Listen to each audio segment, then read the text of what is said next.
କରନ୍ତୁ ଲୋକ ବିଚାର କରିବେ ତାଙ୍କ ବିଷୟରେ ବର୍ଷ ସବୁ ଥର କରନ୍ତି ଏଥର କରୁଛନ୍ତି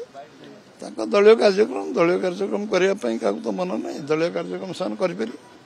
ତାଙ୍କ ଦଳ ସେମାନେ ସରକାର ବିରୁଦ୍ଧରେ କହିପାରିବେ ସମାଲୋଚନା କରିପାରିବେ ଆଲୋଚନା କରିପାରିବେ ଲୋକଙ୍କ ପାଖରେ ଆମେ ଅଛୁ ଲୋକଙ୍କ ପାଖରେ ଅଛୁ ଆମ କାର୍ଯ୍ୟକ୍ରମ ଏଇ ପକ୍ଷ ଗଲା 15 ଦିନ ଧରି ଆମ କାର୍ଯ୍ୟକର୍ତ୍ତା ମାନେ ଗଛ ଲଗେଇଲେ ରକ୍ତଦାନ ଶିବିର କଲେ ପୁଣି ଏବେ 90 ଦିନ ଆମର ଚାଲିବ ଆତ୍ମନିର୍ଭର ଭାରତ ସେପ୍ଟେମ୍ବର 25 ରୁ ଦୀନଦୟାଲଜୀଙ୍କ ଜୟନ୍ତୀରୁ ଆରମ୍ଭ କରିକି ବାଜପେୟୀଙ୍କ ଜୟନ୍ତୀ ପର୍ଯ୍ୟନ୍ତ ଚାଲିବ ଆମେ ବିଭିନ୍ନ କାର୍ଯ୍ୟକ୍ରମ ଜରିଆରେ ଲୋକଙ୍କ ପାଖକୁ ଯିବୁ ଏ 90 ଦିନ ଭିତରେ ଶେଷ ମାସଟା ପୁରା ଘର ଆମର ଡୋର ଟୁ ଡୋର ଅଛି ଗୋଟେ ମାସ ପୁରା ନଭେମ୍ବର 25 ରୁ ଡିସେମ୍ବର 25 ଡୋର ଟୁ ଡୋର ଯିବୁ ଘର ଯିବୁ ଆମେ ବାଜପେୟୀ ଜୟନ୍ତୀ ପର୍ଯ୍ୟନ୍ତ ଯିବୁ କରନ୍ତୁ ସେମାନେ ଲୋକ ତାଙ୍କୁ ପଚାରିବେ 40 ବର୍ଷ ଭିତରେ କଂଗ୍ରେସ ଯୋଉ ସରକାରରେ ଓଡିଶାରେ ଥିଲେ 56 ବର୍ଷ ଦିଲ୍ଲୀରେ ଥିଲେ ସେମାନେ କଣ କରିଛନ୍ତି ଲୋକଙ୍କ ମନରେ ଅଛି ନା ଏବଂ 24 ବର୍ଷ ଏମାନେ ରହିଛନ୍ତି ନବୀନ ବାବୁ ତ ଦଳ ବିଷୟରେ ଲୋକ ତ ନିଶ୍ଚିତ ଭାବରେ ପଚାରିବେ ନା ତାଙ୍କୁ ସେମାନେ କହିଦେବା ଉଚିତ ଯେ ଆମେ 40 ବର୍ଷରେ ଏହା କରୁଛୁ ଆମେ 56 ବର୍ଷରେ ଏହା କରୁଛୁ ଆମେ 24 ବର୍ଷ ଏହା କରୁଛୁ ସେମାନେ କହିଦେଲେ ଭଲ ତାଙ୍କ ବିଷୟ କହିଲେ ଭଲ ହୁଅନ୍ତା ସେ ଆମ ବିଷୟରେ କହିବେ ତାଙ୍କ ବିଷୟରେ ଲୋକ ପଚାରିବେ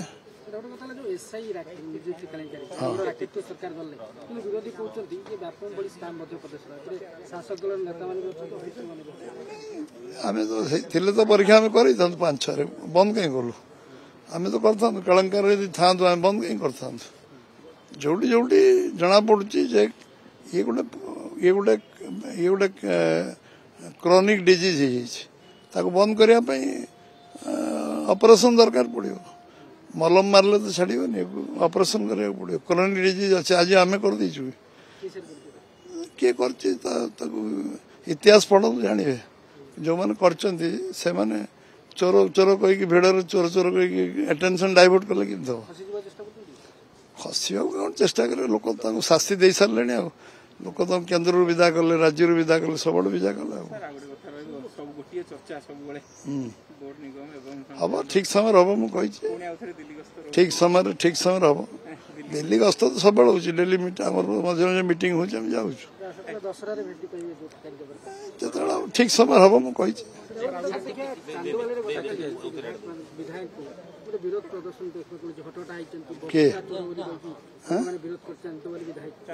କରିଛି ମୋ ନଲେଜରେ ହେଇନି ମୋ ଜାଣିବାରେ ହେଇନି କିଛି ନାଇଁ ମୁଁ ତ ଜାଣିନି ମୁଁ ତ ସେ ଟିକେ ରାଜନୀତି କରୁଛି ମୁଁ ଜାଣିନି ସେମିତି ଯଦି ହେଇଥିବ ଟିକେ ଲୋକ କାହାର ବ୍ୟକ୍ତିଗତ ସମସ୍ୟା ଥିବ କିଏ କହିଥିବ ମୁଁ ଜାଣିନି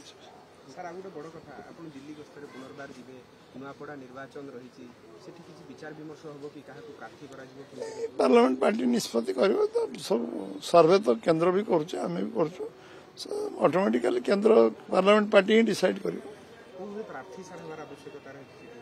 ପ୍ରାର୍ଥୀ ତ ପାର୍ଟିରେ ଯେ ସମସ୍ତଙ୍କଠୁ ଲୋକପ୍ରିୟତା ଯାହାର ଥିବ ଯେ ପବ୍ଲିକ ପରସେପସନରେ ଠିକ ଥିବ ଯେ ପାର୍ଟିର ବିଚାରଧାରାକୁ ବିଶ୍ୱାସ କରୁଥିବ ଏବଂ ଲୋକଙ୍କର ମୌଳିକ ସମସ୍ୟା ବିଷୟରେ ଯାହାର ନଲେଜ ଜ୍ଞାନ ଗାରିମା ଥିବ ଏବଂ ଯିଏ ତା ପାଇଁ ଲଢୁଥିବ ସମ୍ପର୍କ ଥିବ ଜୀବନ୍ତ ସମ୍ପର୍କ ଥିବ ପ୍ରାର୍ଥୀ ତାକୁ ବି ବାଛିବ ପାର୍ଲାମେଣ୍ଟ ପାର୍ଟି ତାକୁ ବାଛିବ